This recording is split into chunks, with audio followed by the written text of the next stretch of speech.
वणी येथे राष्ट्रवादी काँग्रेस शरदचंद्र पवार पक्षातर्फे गर्भाशयाच्या कर्करोगावरील जनजागृतीसाठी विशेष आरोग्य शिबिर, शेकडो महिलांचा लाभ।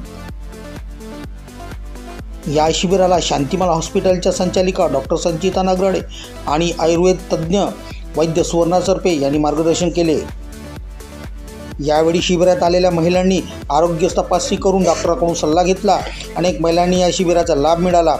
कार्यक्रमाचे संचालन आणि आभार प्रदर्शन उमा तेलतुंबडे यांनी केले। राष्ट्रवादी काँग्रेस पार्टीचे प्रदेश संघटक सचिव विजय नगराडे, वणी तालुका विधानसभा अध्यक्ष सूर्यकांत खाडे यांच्या नेतृत्वात हा उपक्रम पार पडला। तसेच सामाजिक कार्यकर्ते तथा पत्रकार दिलीप भर उपस्थित होते। जनहित न्यूज करता महेश टिपले, वणी।